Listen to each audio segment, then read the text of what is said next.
Hi everyone and welcome to this my video on solution of trigonometric equations, part of the methods 1 and 2 course. But as I say nearly every lesson, really this is universal. You're doing maths, you need to know about trigonometric equations. This is the video for you. My name is Darren from Maths Guru. Thank you very much for watching. What is it? Yes, my little corner of the interweb. All these videos, downloadable lesson notes, summary books, VCAA exam questions and so much more. All coming. Now, what are we learning today? Know how to solve simple trigonometric equations, solve more complex trig equations. Understand this applies to application style questions and know how to apply this to sketching graphs of trig functions. Everything in methods, as hopefully you've discovered by now, is about drawing graphs and finding intercepts and finding maximums and minimums and all that type of stuff. So the more tools you have and the deeper your understanding, the better you are going to do at any exam question we potentially throw at you. Now, if you haven't watched the previous video, I think it would be really, really helpful to look at the sort of basic graphs of sine and cosine and how to dilate and translate in a sort of horizontal and vertical sense. Sorry, just a horizontal sense.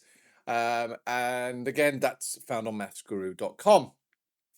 Now, again, we've looked at the sine and cosine graphs.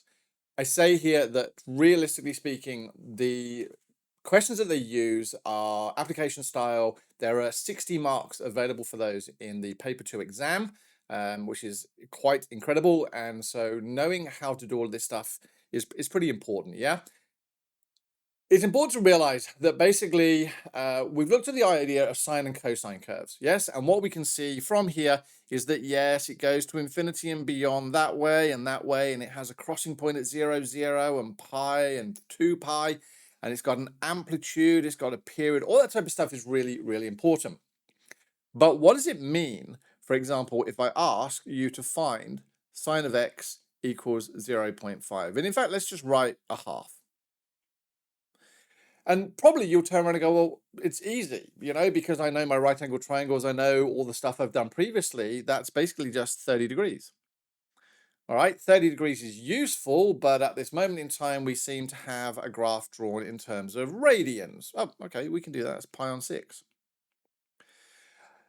What you're really saying there, or I'm trying to lead you down, is that in fact there is only one solution. There is only one point on that graph when the sine of x equals a half. Now, a lot of the work I do with my particular group is get you guys to realize that when I have the graph of y equals sine x, that can be written round as sine x equals y.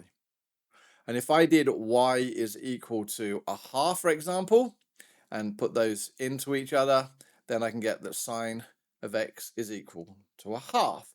Well, yes, that's one way of doing it, but realistically speaking, what we're saying is, here is a graph of y equals sine x. Here is a graph of y equals a half. Where do they meet? That's what the equal sign is. Where do they intersect? Now, obviously, I can draw a line here. He says relatively straight, he hopes. There you go.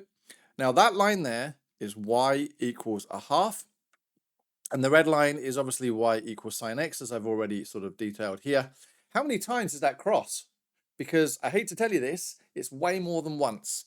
And in that situation, if we were looking for the solution that you found, yes, and I looked at that point there, the one I'm actually going to make it in purple. If I look at that point there will be at 30 degrees or pi on 6. If I read that value down there, that would absolutely be pi on 6. But it appears there's another one here, and here, and here, and here, and in fact, infinitely many solutions, right? Because if that graph goes to infinity and beyond, then we'll have infinitely many solutions. So now the question is, well, hold on a moment. If there's that many solutions, how do I know which one I'm looking for? Aha! And that ultimately is where we may limit a domain. So we may limit the domain and said, well, how many solutions are there between 0 and 2 pi? Well, there's 2. They could ask you what those solutions are. Well, either you would read them off the graph, you'd use your unit circle or whatever tools you have at your disposal. So again, this is another slide that sort of breaks it down and is useful for your summary notes. At the end of the day, what you should really be doing at the moment is pausing this video, printing off the summary notes from mathsguru.com and writing all over them stuff that I have said that I haven't committed, or stuff that you go, oh, I need to remember that, because that ultimately is what's going to help you smash this exam. Right. There we go, limiting the number of solutions. God, I should have read this PowerPoint before I even started, because it's all there, yeah? So in that situation, If I was to restrict the domain between, I don't know, what is that, 0 and uh, 3 pi, maybe? I don't know.